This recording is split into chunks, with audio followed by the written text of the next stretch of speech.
The 7 levels of car ownership.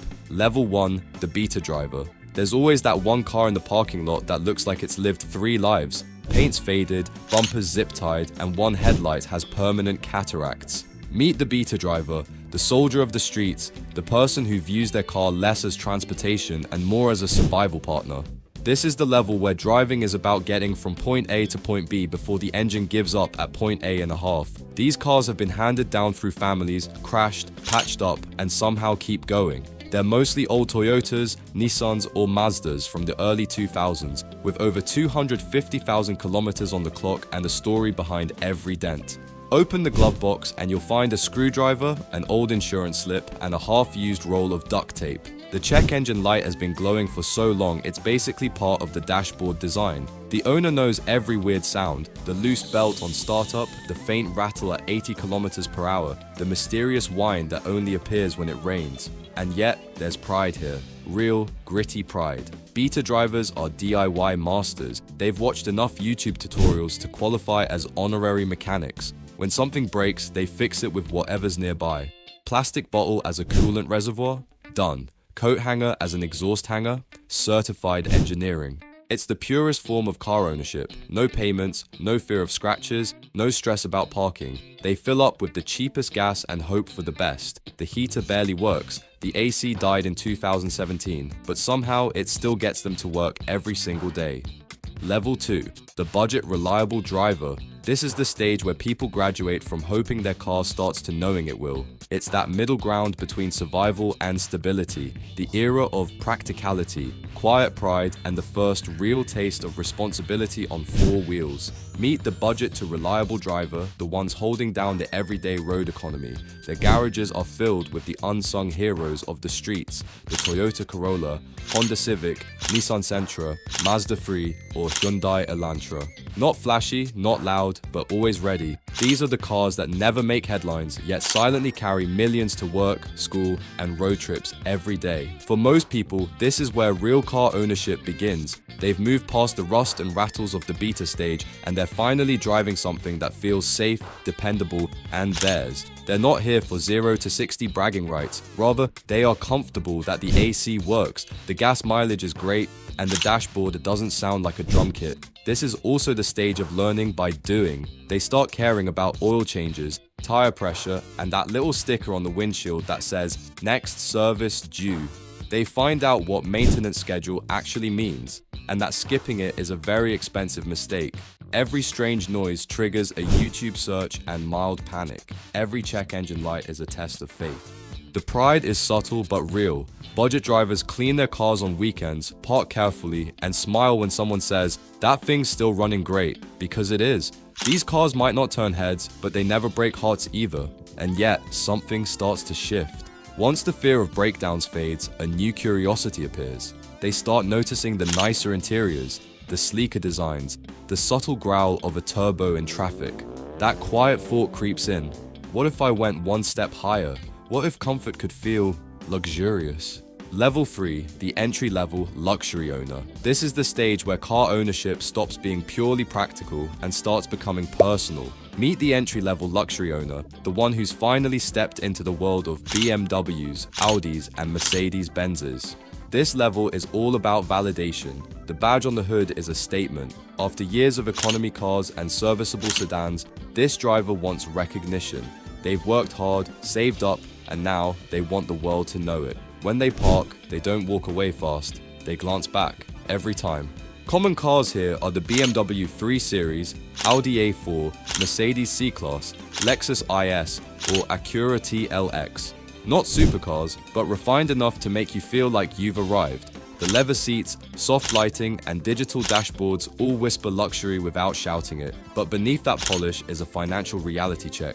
Insurance premiums climb, maintenance costs double, and every oil change suddenly requires an appointment and a small loan. The owner discovers that luxury doesn't just mean comfort, it means commitment. That first $800 brake job is a rite of passage. Still, the feeling is addictive. Every drive feels smoother, every compliment hits harder. This is the level where people start talking about the driving experience. They'll say things like, It's not about speed, it's about how it feels. But we all know what's really happening. They love the stares at the red light. The interior smells like ambition and expensive leather cleaner. Music sounds better, the steering feels sharper, and life feels upgraded. They're not flexing outright, but they know that when they pull up somewhere, the car speaks for them. But that confidence comes with curiosity. Once you've felt the smooth hum of a turbocharged engine and the envy of strangers, you start to crave something more dangerous. Not prestige, but power. Level 4, the performance buyer. Now things start getting loud, literally. This is the level where the love for cars turns into an obsession. The performance buyer doesn't just want a nice ride, they want a machine that makes their heart race. This is where passion replaces practicality. Their world is filled with names like Mustang, BMW M3, Subaru WRX, Dodge Charger, Nissan 370Z, and Toyota Supra. These are extensions of ego, noise, and speed.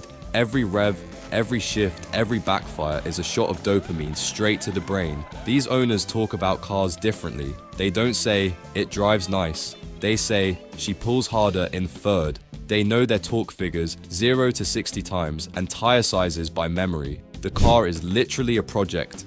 Modifications are part of the lifestyle. Cold air intakes, catback exhausts, coilovers, stage tunes. They'll pour thousands into upgrades just to shave off a few tenths of a second or make the exhaust pop a little louder. To outsiders, it's madness. To them, it's art. Weekends are sacred, either track days, late night car meets, or wrenching in the driveway. They've got oil-stained hands, burnt rubber smells in their garage, and a group chat full of friends arguing about which setup is faster. And sure, there's risk. Their insurance company hates them. Their neighbors hate the noise. Their wallet definitely hates the maintenance bills. But the moment they hear that turbo spool or feel the back tires slip slightly on launch, it all makes sense. It's also the level where they stop seeing cars as expenses and start seeing them as experiences. They'll trade comfort, quiet, and even reliability for that rush. Because once you've felt power, normal cars start to feel like appliances. Level 5, the supercar collector. This is where car ownership crosses into fantasy. The supercar collector lives in a world where engines are symphonies. Gone are the practical sedans and weekend track toys. Here, every vehicle is an event. Lamborghini, Ferrari, McLaren, Porsche. Names that don't need introduction because their exhaust notes do the talking. These cars are for moments, a sunrise drive down the coast, a car meet on a Sunday, or a dramatic arrival at a gala. The collector curate experiences. The garage looks more like a museum than a parking space. Polished floors, controlled lighting, and cars lined up like works of art. Owning a supercar, though, isn't as simple as writing a check. There's an entire lifestyle attached. Exclusive waiting lists, allocation privileges, dealer relationships. The game is as much about access as it is about horsepower. Getting a Ferrari or a McLaren is about reputation. Brands keep track of who buys and sells. Sell too fast, and you might never get another allocation again. Then there's the maintenance. These cars demand precision. Oil changes that cost as much as a used Corolla, ceramic brakes that wear out faster than expected, and tires that could pay someone's rent. But that's part of the culture. For collectors, these costs aren't burdens, they're badges of honor. Car meets and charity shows become social battlegrounds. Everyone's flexing carbon fiber spoilers and limited edition paint codes. When you arrive in a 720S or 812 Superfast, you're not driving, you're announcing your presence. Level 6, the billionaire hypercar king. At this stage, we're no longer talking about enthusiasts or collectors. We're talking about the elite few who treat cars like rare artifacts. The hypercar kings, the owners of Bugattis, Paganis, Koenigseggs, Remax, and custom one-offs that cost more than small islands. Every vehicle in their collection is a statement of wealth, engineering power, and exclusivity. These are the people on first-name terms with company founders. They don't buy cars off the lot, they commission them. Custom paint blends, personalized interiors, hand-signed engine plaques. Even the stitching color becomes a negotiation.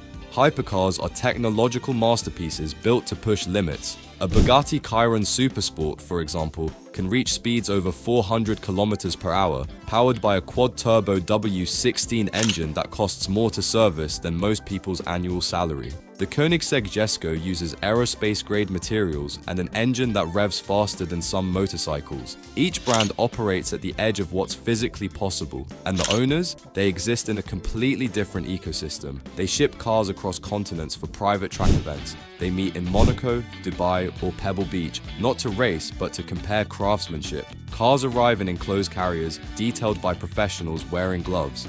For many of them, the garage has become a gallery, climate-controlled, marble-floored, with cars positioned like sculptures. These are the machines that rarely touch real roads, their investments worth millions, appreciating assets rather than daily drivers.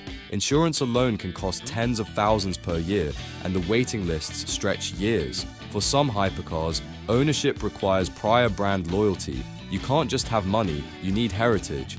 Once you reach this level, you don't drive to impress anyone, you've already won. Level 7, the creator class. This is the final level, the point where car ownership stops being about possession and becomes about creation. You've gone past collecting supercars, past racing hypercars. You've entered the realm of the automotive deities, the people who don't just drive legends, they build them. These are the visionaries: Elon Musk, Christian von Koenigsegg, Horatio Pagani, Gordon Murray, Mate Rimac. The few names who turned their obsession into invention. They didn't want to buy faster cars, they wanted to rewrite what fast even means. Think about it. When Elon Musk launched Tesla, everyone laughed. Electric cars were golf carts with doors. Today, they're beating Ferraris off the line. On the other hand, Koenigsegg hand-built an empire in Sweden that creates cars faster than jet fighters. Pagani took art and turned it into carbon fiber poetry. And Gordon Murray? He built the McLaren F1, then retired, came back, and built something better. At this level, cars are about ideas, wild, dangerous ideas that push engineering to its breaking point. These people dream in blueprints. Every model they make challenges physics, cost, and convention. They don't follow trends, they create them. Money stopped being the goal a long time ago. What drives them now is legacy. Musk wants to end oil. Pagani wants to perfect design. Koenigsegg wants to break nature's rules. Their cars speak in the language of sound, speed, and vision. At this stage, you're not just part of car culture anymore, you are the car culture. And that's it. Now, let's be honest, what level of car ownership are you stuck at right now? Comment down below, leave a like, subscribe, and turn on the notification bell for more amazing videos like this one.